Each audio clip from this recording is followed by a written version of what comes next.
1890 के अमेरिकी पश्चिम में फ्रैंक टी हॉपकिंस और उनका मस्टैंग हिडाल्गो एक प्रसिद्ध जोड़ी थे। वे सबसे तेज लंबी दूरी के रेसर्स के रूप में प्रसिद्ध थे और फ्रैंक एक सच्चे काउबॉय थे, एक सरकारी कुरियर और बफेलो बिल के वाइल्ड वेस्ट शो में एक प्रमुख आकर्षण।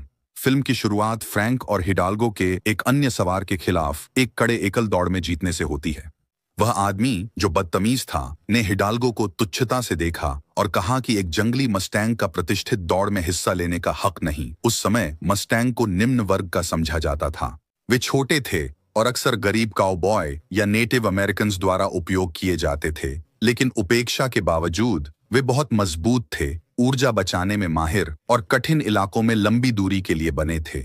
फ्रैंक ने शांत रहने की कोशिश की, लेकिन जब उस आदमी ने उसे मुक्केबाजी के लिए ललकारा तो फ्रैंक पीछे नहीं हटा और उसे चेहरे पर एक ठोस मुक्का मारकर सबक सिखाया। कुछ समय बाद फ्रैंक को एक संदेश दिया गया कि वह वाउंडेड नी क्रीक के शिविर में 7वीं कैवेलरी को एक पत्र पहुंचाए। वहां लकोटा स्यूक्स जनजाति को रखा गया था और सेना चिंतित थी कि जो भूत नृत्य अनुष्ठान वे कर रहे थे वह विद्रोह का संकेत हो सकता है। विडंबना यह थी कि यह पवित्र नृत्य उनके पूर्वजों से मदद की शांतिपूर्ण प्रार्थना थी। फ्रैंक को नहीं पता था कि जिस पत्र को वह ले जा रहा था उसमें जनजाति को निःशस्त्र करने और विद्रोह रोकने के लिए गोली चलाने का आदेश था। यह 29 दिसंबर 1890 की बात है, वह दिन जो इतिहास में वाउंडेड नी नरसंहार के रूप में दर्ज हुआ। फ्रैंक तबाह था और अपने दिल में दोषी महसूस कर रहा था, यह सोचते हुए कि अगर उसने वह पत्र नहीं पहुंचाया होता तो शायद यह त्रासदी टल सकती थी। उसे फिर से काम पर लौटना पड़ा, जिससे वह निराश हुआ, क्योंकि वाइल्ड वेस्ट शो अमेरिकी सेना की मूल अमेरिकियों के खिलाफ लड़ाइयों का झूठा वीर इतिहास दिखाता था। फ्रैंक के एक साथी लकोटा प्रमुख चीफ ईगल हॉर्न ने शो के मालिक बफेलो बिल से मदद मांगी। फ्रैंक, जो अनुवादक थे, के माध्यम से ईगल हॉर्न ने बताया कि भारतीय लोग अपनी सीमा पर पहुंच चुके थे। सरकार ने उनके घोड़े चुराकर मार दिए थे और वे नए घोड़े नहीं खरीद सकते थे क्योंकि अमेरिकन बहुत ज्यादा कीमत मांग रहे थे। बिल ने उन्हें कुछ मस्टैंग देने का वादा किया और ईगल हॉर्न अपनी पसंद का कोई भी रंग चुन सकते थे।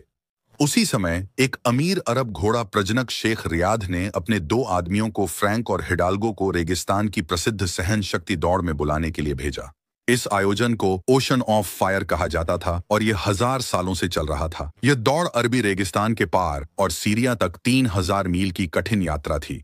इसे धरती की सबसे कठिन दौड़ों में से एक माना जाता था, जिसे पूरा करने में करीब 3 महीने लगते थे। उन्होंने फ्रैंक को बताया कि प्रवेश शुल्क $1000 था और विजेता बहुत अमीर बनेगा।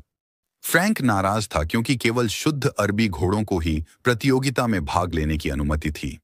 उसे एहसास था कि वे उसका और उसके मस्टैंग का मजाक उड़ा रहे थे। फ्रैंक वाउंडेड नी नरसंहार के अपराध बोध से इतना भरा था कि वह इसे अपने दिमाग से हटा नहीं पा रहा था। उसे बार बार एक डरावना सपना आता था जिसमें वह देखता था कि एक लकोटा स्यू व्यक्ति को बफेलो बिल ने गोली मार दी। वह पसीने में भीगा जागता और तुरंत ईगल हॉर्न को ढूंढने निकलता। जब फ्रैंक ने अपनी आंतरिक उथल पुथल मानी तो ईगल हॉर्न ने उसे एक पवित्र हार दिया और कहा कि वह फ्रैंक की यात्रा पर गर्व करता है, अपने घर से दूर यात्रा। इसने दिखाया कि फ्रैंक ने हिडाल्गो पर सिर्फ घोड़े के रूप में नहीं बल्कि सच्चे साथी के रूप में भरोसा किया। ईगल हॉर्न और वाइल्ड वेस्ट शो के अन्य मूल अमेरिकी कलाकार फ्रैंक के चरित्र से प्रभावित हुए कि उन्होंने एक संग्रह किया। उन्होंने अपनी सारी जमा पूंजी इकट्ठा की। दौड़ में प्रवेश शुल्क के लिए $8000 पैसे लेकर फ्रैंक तुरंत बंदरगाह की ओर बढ़ा और मध्य पूर्व के लिए जहाज पर चढ़ गया। यमन के एडन शहर की ओर देखते हुए फ्रैंक और हिडाल्गो को जहाज पर मुश्किल समय का सामना करना पड़ा। चालक दल, जो कुछ बदमाश थे, हिडाल्गो को तंग करते थे, उसे अन्य घोड़ों से कमजोर समझते थे। झगड़ा शुरू हुआ, लेकिन शेख रियाद के आदमी ने रोक दिया। जहाज पर फ्रैंक की मुलाकात लेडी एन से हुई, जो प्रसिद्ध अंग्रेजी घोड़ा प्रजनक थीं और अपने घोड़े कैमरिया के साथ ओशन ऑफ फायर दौड़ में थीं। वह और उनके पति भी हिडाल्गो को कमतर समझते थे। जब वे एडिन पहुंचे तो फ्रैंक एक चौंकाने वाले दृश्य से हैरान रह गए। जंजीरों में बंधे गुलाम। यह सांस्कृतिक भिन्नताओं की याद दिला रहा था जिनसे वह जूझेगा। फिर वे उसे दौड़ के प्रारंभिक बिंदु रुबल खली, जिसे खाली क्वार्टर भी कहते हैं, दुनिया का सबसे बड़ा रेतीला रेगिस्तान है, तक ले गए। इस बीच शिविर में शेख रियाद अपने कामों को व्यवस्थित कर रहे थे। उन्होंने अपने कीमती घोड़े अल हताल को दौड़ में सवारी के लिए प्रिंस बिन ऑलरी को चुना। उसने राजकुमार से सौदा किया। अगर वह जीतता तो वह उसकी बेटी जजीरा से 5वीं पत्नी बन सकता था। जजीरा इस विचार से नाराज और पूरी तरह खिलाफ थी। शेख रियाद के एक आदमी ने फ्रैंक को खींचकर चेतावनी दी, अगर हिडाल्गो ने शुद्ध नस्ल की घोड़ियों से मेल खाने की कोशिश की तो वे फ्रैंक का हाथ काट देंगे और हिडाल्गो को मार देंगे। अपने खून की शुद्धता की रक्षा के लिए फिर फ्रैंक की मुलाकात यूसुफ से हुई, जो उसके साथ रहने के लिए नियुक्त था। यूसुफ ने उसे दौड़ की चेतावनी दी, बताते हुए कि रेगिस्तान की गर्मी इतनी भयंकर थी कि यह किसी को पागल कर सकती थी। उसने फ्रैंक को बताया कि ज्यादातर रेसर्स आधे रास्ते तक नहीं पहुंचते और पिछले साल की रेस में 40 लोग मारे गए थे।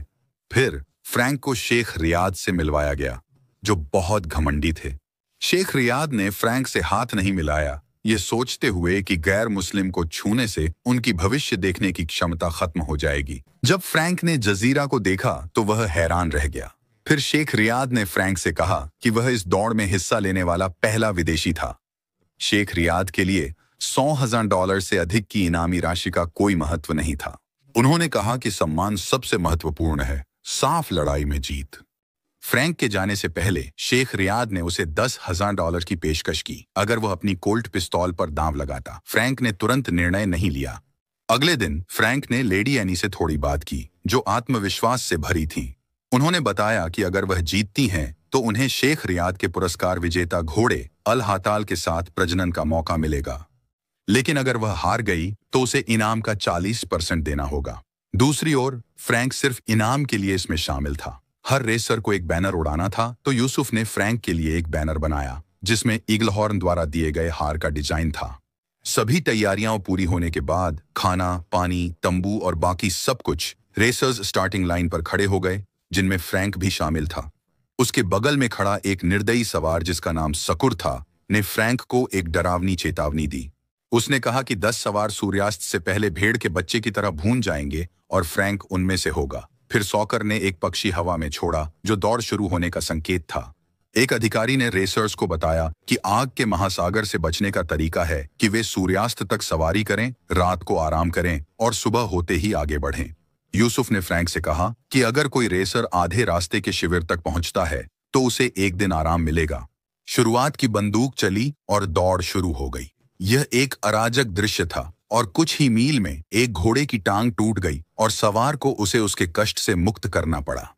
फ्रैंक अपने दयालु दिल के साथ मदद करना चाहता था, लेकिन सॉकर ने उसे अपनी ही चिंता करने को कहा और चेतावनी दी कि किसी को भी किसी और की मदद करने की अनुमति नहीं थी। जैसे ही सूरज ढला, रेसर्स आराम के लिए एक नखलिस्तान पर रुके।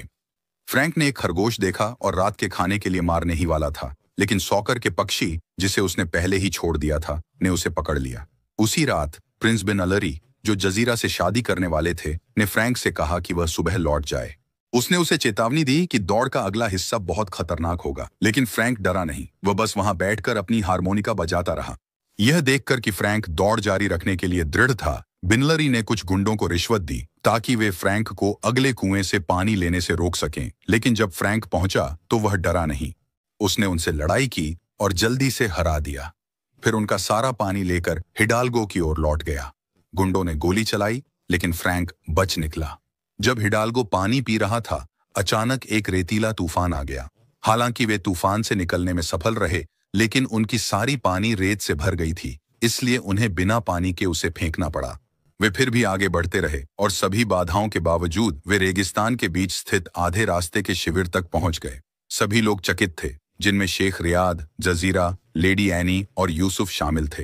वे फ्रैंक और हिडाल्गो को देखकर चौंक गए, क्योंकि 29 अन्य दौड़ में शामिल लोग पहले ही बाहर हो चुके थे और 11 लोग रेत के तूफान में खो गए थे। फिर शेख रियाद के भतीजे खतीब उनसे मिलने गए और उनके एक कीमती घोड़े के लिए विनती की, लेकिन शेख रियाद ने मना कर दिया, कहते हुए कि कातिब इतने उच्च स्तर के घोड़े की देखभाल के लिए अनुशासित नहीं था। उन्होंने यह भी कहा कि कातिब चोर था और उस पर भरोसा नहीं किया जा सकता। उस रात जजीरा छुपकर फ्रैंक के तंबू में गई। उसने चेताया कि अगले कुछ दिनों तक घोड़ों के लिए चराई नहीं होगी। उसने उसे और हिडाल्गो के लिए खजूर और ऊंट की चर्बी भी दी, जो बहुत मददगार साबित हुआ। जजीरा ने कहा कि टिड्डियों से डरने की जरूरत नहीं, ये भगवान का आशीर्वाद है। उसने बताया कि वह उसकी मदद इसलिए कर रही थी ताकि वह दौड़ जीत सके और बिन अलरी हार जाए, जिससे उसे उसकी 5वीं पत्नी के रूप में शादी नहीं करनी पड़े। जब वे बात कर रहे थे, फ्रैंक ने उसे बताया कि वह आधा गोरा और आधा भारतीय है और उसने हिडाल्गो को जंगल से पकड़ा था। अचानक शेख रियाद के आदमी और कुछ अन्य लोग तंबू में घुस आए और जजीरा और फ्रैंक को अकेला पाया। शेख रियाद जजीरा पर बहुत गुस्सा थे, लेकिन उसने अपनी बात पर अड़ी रही और उन्हें बताया कि वह बिन अलराइड से शादी नहीं चाहती और वह फ्रैंक की मदद कर रही थी ताकि बिन अलरिया हार जाए। शेख रियाद सुनने के मूड में नहीं थे। उन्होंने फ्रैंक की पिस्तौल छीन ली और अपने आदमियों को आदेश दिया कि वे फ्रैंक को सबसे भयानक सजा दें, बधियाकरण। लेकिन जैसे ही वे ऐसा करने वाले थे, कदीब के गिरोह ने कैंप पर हमला कर दिया। शेख रियाद, जैसा पता चला, कुशल तलवारबाज थे और तुरंत युद्ध में कूद पड़े। दूसरी ओर बिन अल री कायर था और अपने घोड़े अल हाताल पर भाग गया। अजीब बात यह थी कि जब सभी लड़ रहे थे, तब शेख रियाद का आदमी शेख रियाद की तिजोरी से किताब चुराने में व्यस्त था। सौभाग्य से जजीरा, जो पकड़ी गई थी, भाग निकली और फ्रैंक को आजाद कर दिया। फिर उसे कदीब के आदमियों ने फिर से पकड़ लिया, लेकिन उससे पहले वह फ्रैंक को किताब के बारे में बता पाई। फ्रैंक ने निस्वार्थ भाव से शेख रियाद की मदद करने का निर्णय लिया ताकि वे हमलावरों से लड़ सकें। युद्ध के बाद उन्हें पता चला कि जो पुस्तक चोरी हुई थी वह अल खमसा की पांडुलिपि थी, एक प्राचीन ग्रंथ जिसमें शेख रियाद के परिवार के शुद्ध नस्ल के घोड़ों के सभी रहस्य थे। अगले दिन शेख रियाद के आदमी को सबके सामने मुकदमे में लाया गया। उसने कहा कि वह किताब को चोरों से बचाने की कोशिश कर रहा था, लेकिन शेख रियाद ने उस पर यकीन नहीं किया और उसका सिर काटने वाले थे। फ्रैंक ने हस्तक्षेप कर शेख रियाद के आदमी को धमकाया कि वह कबूल करे, नहीं तो यातना देगा। डर से कांपते हुए उसने मान लिया कि खदीब ने उसे किताब चुराने को कहा था। उसने यह भी बताया कि खदीब ने किताब और जजीरा को अलहातल के बदले लौटाने की योजना बनाई थी। यह सुनकर शेख रियाद ने तुरंत फ्रैंक से समझौता कर लिया। अगर फ्रैंक रात से पहले उसकी बेटी को बचा ले तो वह उसे माफ कर देगा, लेकिन उसने यह भी धमकाया कि अगर फ्रैंक ने धोखा दिया तो वह उसे ढूंढ कर मार देगा। फ्रैंक के पास कोई विकल्प नहीं था, इसलिए वह शेख रियाद के आदमी के साथ बचाव मिशन पर निकला, जो अब उसका गाइड था, और जाफा, जजीरा का सहायक, जो एक काले स्टैलियन को ले जा रहा था। जब वे कदीब के ठिकाने पहुंचे तो कदीब ने धमकाया कि अगर उसे रात तक अलहातल नहीं मिला तो वह जजीरा का सिर काट देगा। लेन देन जल्दी हुआ। जाफा ने काले घोड़े अलहातल को बाहर लाया और जजीरा को फ्रैंक की ओर जाने दिया, लेकिन यह एक जाल था। काला घोड़ा असली नहीं था, बस साधारण घोड़ा जिसे काला रंगा गया था। फ्रैंक ने तुरंत जजीरा को बचा लिया, लेकिन पहले अलकमसा की पांडुलिपि ले ली। वे छिपने की जगह में फंस गए थे और ऐसा लग रहा था कि बाहर निकलने का कोई रास्ता नहीं। लेकिन तभी हिडाल्गो ने मदद की और उन्हें भागने में सहायता दी। दुर्भाग्य से जाफा को विश्वासघाती शाक रियाद के आदमी ने गोली मार दी और वह मर गया, लेकिन जाफा ने आखिरी सांस में तलवार फेंकी और शेख रियाद के आदमी को मार दिया। फ्रैंक और जजीरा हिडाल्गो पर कूदे, लेकिन कदीब ने देख लिया और गोली चलाने लगा। सौभाग्य से तेज चालाक हिडाल्गो ने बचकर निकलने में सफलता पाई। फ्रैंक ने जजीरा को बचाया और वहां से निकल गया। जब वे शिविर पहुंचे तो सब खुश थे और उत्साहित थे। शेख रियाद ने खुशी से धन्यवाद दिया और दिन में 5 बार प्रार्थना करने का वादा किया। उस रात लेडी एनी फ्रैंक के तंबू में आईं और उसे दौड़ छोड़ने के लिए खरीदने की कोशिश की। उन्होंने उसे बाहर होने के लिए बड़ी रकम की पेशकश की ताकि उसका ध्यान भटक सके। फ्रैंक ने इसे नहीं माना। उसका ध्यान दौड़ पूरी करने पर था और उसने विनम्रता से लेकिन दृढ़ता से मना कर दिया। अगले दिन सुबह दौड़ फिर से शुरू हुई। कदीब और उसके लोग लेडी एन के समूह से पैसा लेने मिलते हैं। तब यह पता चला कि कदीब की सारी परेशानियां, जैसे दलदली जाल और घात लगाना, लेडी एन के कहने पर थीं। वह चाहती थी कि वह फ्रैंक के घोड़े हिडाल्गो को मार डाले और अलहातल को चुरा ले ताकि उसका घोड़ा दौड़ जीत सके। जैसे ही फ्रैंक और हिडाल्गो आगे बढ़े, उनका सामना एक भयानक टिड्डियों के झुंड से हुआ। फ्रैंक जजीरा के शब्द याद कर हिडाल्गो संग कंबल के नीचे छिप गया और झुंड के गुजरने का इंतजार करने लगा। अगले दिन सुबह जमीन टिड्डियों से ढकी थी और फ्रैंक जानता था कि यह वही आशीर्वाद था जिसके बारे में जजीरा ने कहा था। उसने और हिडाल्गो ने टिड्डियों को खाया, जिससे उन्हें आगे बढ़ने की ऊर्जा मिली। फिर फ्रैंक सड़क पर था और कीचड़ में फंसे घोड़े पर पहुंचा। उसने देखा कि सवार सैसर भी फंसा है। फ्रैंक तुरंत मदद करने गया। सैसर, जो अब भी प्रतिद्वंद्वी था, चकित हुआ, लेकिन उसने फ्रैंक की मदद स्वीकार की और वे कीचड़ से बाहर निकल गए। फ्रैंक फिर अपने रास्ते पर चला, लेकिन वह और हिडाल्गो थके थे। जब वे पहाड़ी पर चढ़ रहे थे, खदीब और उसके आदमी घात में थे। उनके साथ बिन अलरी भी था, जो अब अलहातल पर सवार था। खदीब के आदमियों ने पीछा करना जारी रखा और दुर्भाग्यवश हिडाल्गो जाल में फंस गया और उसके पैर में एक बड़ा कांटा चुभ गया। फ्रैंक ने साहसपूर्वक चाकू निकाली और कांटा बाहर निकाला। खदीब ने यह देखकर उन्हें छोड़ने का निर्णय लिया। उसने कहा कि लेडी एन का आदेश था कि फ्रैंक को मारना नहीं है, बल्कि यह सुनिश्चित करना है कि वह दौड़ न जीते। लेकिन जैसे ही खदीब जाने वाला था, साकुर ने देखा कि फ्रैंक मुसीबत में है, तो वह उसकी मदद के लिए वापस आ गया। कदाब ने गुस्से में अपने 2 पालतू चीते शिकार के लिए छोड़ दिए। उसने बंदूक निकाली और सॉकर को गोली मार दी, जो मदद के लिए आया था। सॉकर सच्चा नायक था। खदीब ने तलवार निकाली और फ्रैंक को लड़ाई के लिए चुनौती दी। फ्रैंक सही हथियार न होने के बावजूद कदाब को चकमा देकर उसकी चाल से उसे मारने में सफल रहा। फ्रैंक का दिल टूट गया। हिडाल्गो का घाव गंभीर था और उसकी टांग बुरी तरह घायल हो गई थी। फ्रैंक, जो अब भोजन और पानी की कमी से जूझ रहा था, ने हिडाल्गो को गोली मारकर उसकी पीड़ा खत्म करने पर सोचा। लेकिन तभी उसने अपनी मां और पूर्वजों का दृश्य देखा। उसे याद आया कि क्या सिखाया गया था और उसने एक पवित्र भारतीय प्रार्थना गाना शुरू किया। जैसे ही उसने खत्म किया, बिन अलरी अलहतल पर सवार होकर उसके पास आए। उन्होंने फ्रैंक को चिढ़ाया और कहा कि उनका घोड़ा श्रेष्ठ है और वह निश्चित रूप से दौड़ जीतेंगे। लेकिन सबको चौंकाते हुए हिडाल्गो, जो बैठा था, खड़ा हो गया। उसकी आंखों में दृढ़ संकल्प था और वह दौड़ खत्म करने को तैयार था। फिनिश लाइन पर भीड़ में शेख रियाद और जजीरा से लेकर लेडी एन तक सभी उत्सुकता से देख रहे थे कि सबसे पहले कौन लाइन पार करेगा। सबसे पहले दूर से बिन ऑलरी अपने घोड़े अलहातल के साथ दिखाई दिए। लेकिन जैसे ही वह जीतने वाला था, दूर से एक धुंधली छवि दिखाई दी। वह फ्रैंक और हिडाल्गो थे, जो पूरी गति से दौड़ रहे थे। उन्होंने लेडी एन के रेसर और बेन अलरी को पीछे छोड़ दिया और पहले स्थान पर फिनिश लाइन पार की, जिससे वे ओशन ऑफ फायर रेस जीतने वाले पहले विदेशी बन गए। भीड़ उत्साहित थी और जजीरा खुश थी कि अब उसे बिन अलरी से शादी नहीं करनी होगी। दौड़ के बाद फ्रैंक और बिन अलरी ने एक दूसरे के प्रति सम्मान दिखाया और एक दूसरे की घुड़सवारी और घोड़े की तारीफ की। शेख रियाद, जो फ्रैंक की यात्रा देख रहे थे, इतने प्रभावित हुए कि उन्होंने फ्रैंक को अपने परिवार संग रहने का प्रस्ताव दिया। लेकिन फ्रैंक ने विनम्रता से मना कर दिया, कहते हुए कि वह अपने घर से बहुत समय से दूर है। फिर फ्रैंक ने शेख रियाद को अपनी कोल्ट पिस्तौल दी। शेख रियाद नई दृष्टि के साथ अंततः फ्रैंक से हाथ मिलाते हुए बोले कि अगर उनके पास भविष्य देखने की क्षमता होती तो वह हमेशा से ही फ्रैंक और हिडाल्गो पर दांव लगाता। फिर फ्रैंक को जजीरा से अंतिम विदाई लेनी पड़ी और यह एक दुखद क्षण था। उसने फ्रैंक से कहा कि हिडाल्गो कितना शानदार घोड़ा था और फ्रैंक ने उसे अपना ख्याल रखने को कहा। जब फ्रैंक अमेरिका लौटे तो उन्होंने जीती हुई रकम से सरकार द्वारा कब्जा किए गए सभी जंगली मस्टैंग्स को वापस खरीद लिया। दोस्तों की मदद से उन्होंने उन्हें आजाद कर दिया। फिर उसने हिडाल्गो को भी आजाद कर दिया, उसे झुंड के साथ स्वतंत्र दौड़ने दिया। फ्रैंक ने यह मस्टैंग नस्ल को बचाने और वाउंडेड नी नरसंहार में अपने कार्यों का प्रायश्चित करने के लिए किया।